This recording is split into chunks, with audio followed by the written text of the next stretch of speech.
ఎక్కడికి? బయటికి. ఎవడి దగ్గరికి? నన్ను కావాలనుకునే వాడి దగ్గరికి.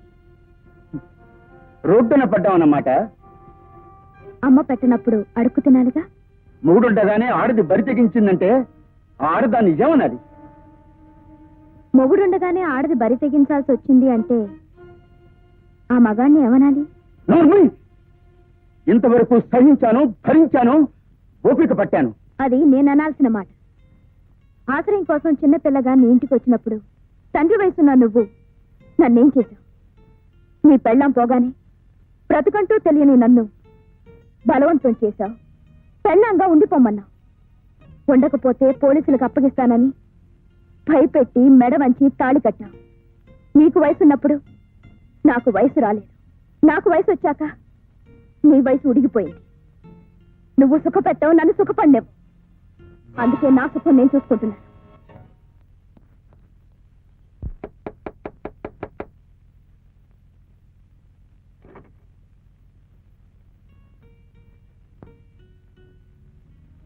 ఇందాక మాట్లాడుతుండగా మధ్యలో ఫోన్ పెట్టేసింది నువ్వేనా? ఊరు పేరు చెప్పకుండా మాట్లాడింది మీరేనా? ధైర్యాన్ని బాగానే పుంజుకున్నావు. కూర్చోండి. ఏదో సొంతిల్లులా మర్యాద చేస్తున్నావే. సొంతిల్లు కాకపోయినా పరాయిల్లు మాత్రం కాదు.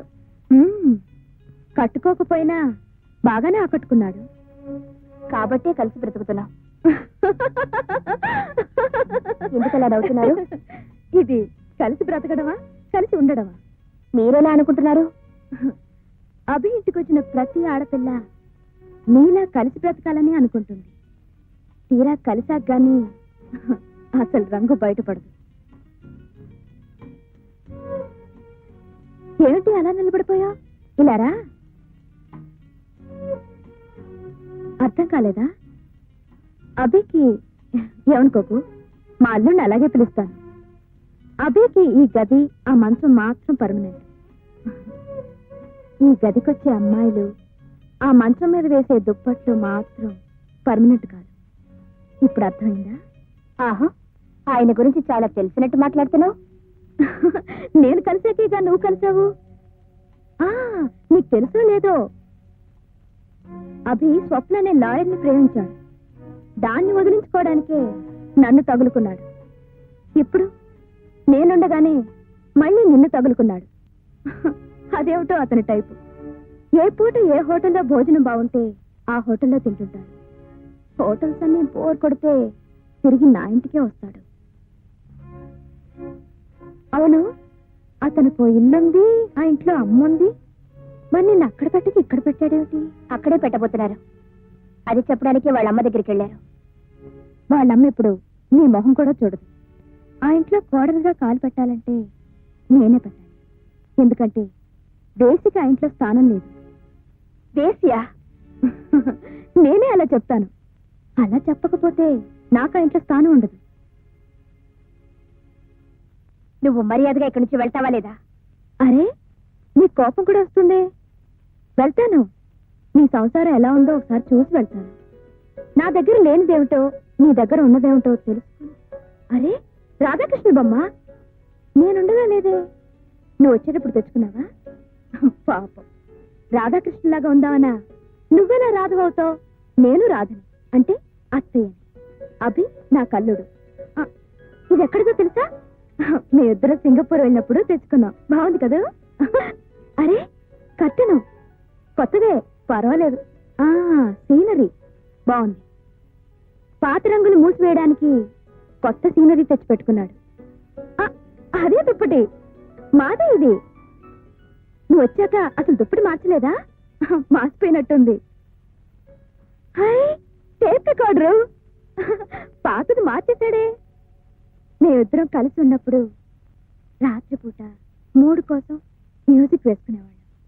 మీరు అంతేనా?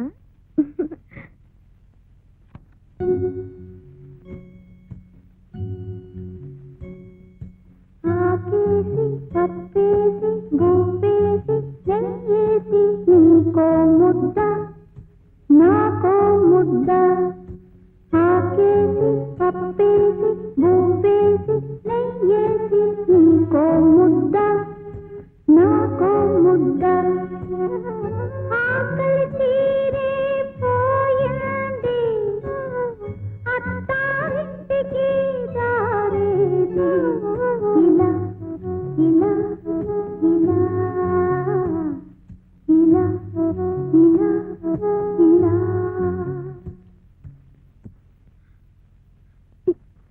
పాట నేనే పాడాను.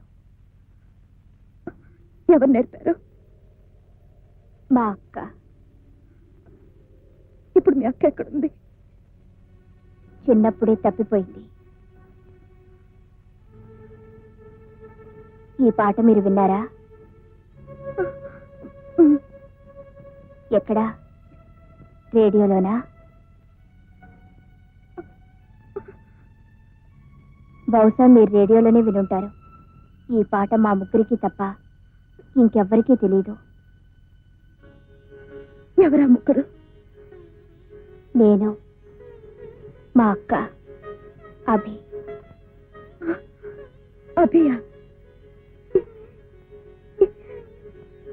అభియా? అవును. చిన్నప్పుడు నన్ను మా అక్కని ఎవరో ఎత్తుకుపోయి గదిలో పడేస్తే మా ఆకలి తీర్చాడు.